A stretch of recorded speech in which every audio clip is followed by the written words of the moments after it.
عیسیٰ علیہ السلام جنگل سے گزر رہے ہیں، ایک ہواری ساتھ ہیں، ہواری کے ہاتھ میں پوٹلی ہے، ایک کپڑے میں کچھ بندھا ہوا ہے۔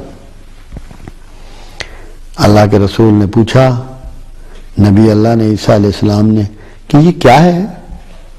اس نے کہا، نبی اللہ تیرا اور میرا 2 دن کا کھانا، تیرا اور میرا 2 دن کا کھانا۔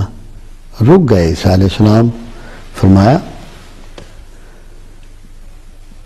اس کو کھولا، ایک روٹی رکھ لی اس وقت کے لیے، آدھی ہواری کے لیے آدھی اپنے لیے، باقی جنگل میں پھینک دی، اور ایک جملہ ادا کیا کہ تو ہمیں توکل میں اللہ کے پرندوں سے بھی پیچھے چھوڑ دینا چاہتا ہے۔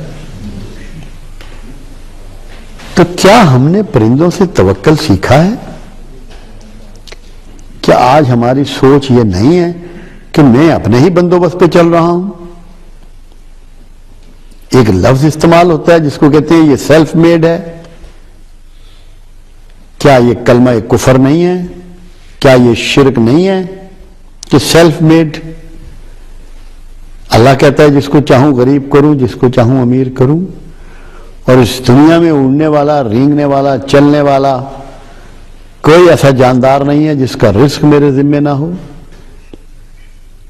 تو کیا کوئی سیلف میڈ ہو سکتا ہے؟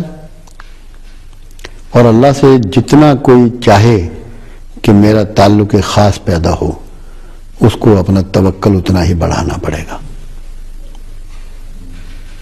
رزق اللہ نے کوششوں سے نہیں رکھا، کوشش تو حجت ہے، محنت کرنا، جستجو کرنا، اللہ کی دی ہوئی ٹیلنٹ کو، مہلت کو، زندگی کو، انرجی کو، طاقت کو، ہنر کو استعمال کرنا تاکہ اس کی کائنات کی بیوٹیفیکیشن میں ہمارا حصہ پڑ جائے۔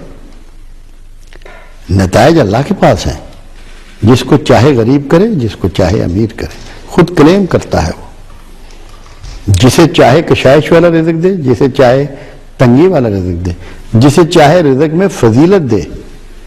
اللہ کہتا ہے ذلت اور عزت سب میرے پاس ہے، زندگی، صحت، موت، بیماری سب میرے پاس ہے، جسے چاہوں معزول کروں، جسے چاہوں حکمرانی دوں۔ جتنا توکل بڑھ جائے گا اتنا ہی ایمان بڑھ جائے گا، اور جتنا ایمان بڑھے گا پروردگار سے تعلق بڑھے گا۔ اور توکل آپ کو سکھاتے ہیں پرندے۔ کیا آپ نے کبھی کھیتوں میں دانا بکھیرا ہے جا کر؟ چلو جی، جب گندم کٹتی ہے یا چاول کٹتے ہیں تب تو دانے گرتے ہیں، پرندے کھاتے ہیں۔ آج کل تو نہ گندم کٹ رہی ہے، نہ چاول، نہ جوار، نہ باجرہ، پھر پرندوں کے پوٹے کون بھرتا ہے؟ یہ ہمیں وہ پوائنٹ ہیں جو تھوڑے تھوڑے پرندوں کے حوالے سے سوچنا ہے۔ ہمیں پرندوں سے بہت کچھ سیکھنا ہے۔ ہماری بدنصیبی ہے کہ اللہ نے جب ہمارے لیے پرندے کو استاد بنایا، اہل مغرب نے اس سے سیکھ لیا اور بہت سی ایجادات کر لی۔ ہم تو رویہ نہیں سیکھ سکے، ہمیں رویہ سیکھنا ہے پرندوں سے، توکل سیکھنا ہے۔ اب ایک بہت امپورٹنٹ پہلو جو ہمیں پرندوں سے سیکھنا ہے، اور ہم بدقسمتی سے اس معاملے میں بہت پیچھے ہیں۔ پرندے صبح کو اڑان بھرتے ہیں، اور جب مغرب ہو رہی ہوتی ہے تو سارے اپنے گھونسلوں کو لوٹ آتے ہیں۔ یہ اتنا بڑا میسج ہے جس کو ہم نے نہیں سمجھا، اور جتنی ترقی یافتہ قومیں ہیں، جتنی قومیں آج عروج پر ہیں، جتنی قومیں آج کامیاب ہیں، جو آپ پر رول کر رہی ہیں، جن سے آپ ہیبت زدہ ہیں، ان سب نے اس آرٹ کو سیکھ لیا۔ ایشیا میں China, Japan, Hong Kong, Singapore آپ سے ترقی یافتہ، مضبوط، معاشی طور پہ خوشحال۔ آسٹریلیا، یورپی ممالک، امریکہ، براعظم امریکہ کے ممالک، ان سب نے پرندوں سے سیکھ لیا اس آرٹ کو کہ شام سے پہلے اپنے کاروبار کو وائنڈ اپ کرنا ہے، اپنے گھونسلوں کو پلٹنا ہے۔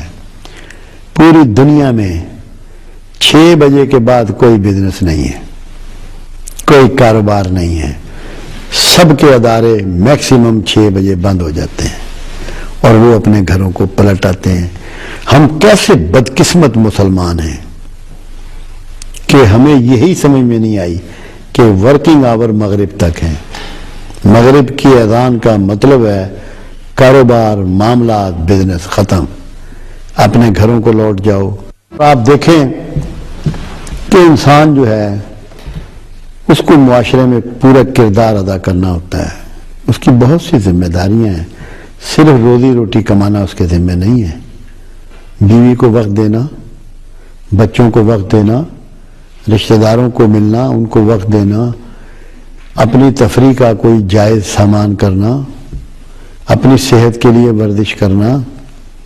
تو جب وہ رات کے 10 بجے تک، 11 بجے تک، 12 بجے تک شاپ پہ بیٹھا رہے گا تو کس کا ٹائم دے رہا ہے بزنس کو؟ اپنے بچوں کا، اپنے رشتہ داروں کا، اپنے دوستوں کا، اپنے بھائیوں کا، اپنی بیوی کا، اپنی عبادت کا، اپنی صحت کا۔ اس کو یہ اندازہ ہی نہیں ہے کہ کتنا بڑا نقصان میں کر رہا ہوں۔ اور جو پرندے ہمارے استاد ہیں وہ ہمیں سکھا رہے ہیں کہ سرے شام اپنے گھونسلوں کو پلٹ آتے ہیں۔ دنیا ساری آج اس بات کو، اس فن کو سیکھ چکی ہے۔ پوری دنیا میں 6 بجے بزنس وائنڈ اپ ہو جاتا ہے۔ چائنا میں بعض جگہ دھوپ ہوتی ہے ابھی، مگر 6 بجے بزنس بند ہو جاتا ہے۔ برطانیہ میں آپ دیکھیں کچھ جگہ 5 بجے اور کچھ 6 بجے تمام بزنس بند ہو جاتا ہے۔ خدا جانے ہمیں کس کی نظر لگ گئی ہے کہ یہ بھید ہماری سمجھ میں نہیں آ رہا۔ معاشرتی طور پر آپ کبھی مضبوط ہو ہی نہیں سکتے جب تک کہ اپنی ٹائمنگ کو آپ کنٹرول نہیں کریں گے اور سارا وقت معاش کو نہیں دیں گے، زندگی کے جو باقی شعبے ہیں ان کو بھی دیں گے۔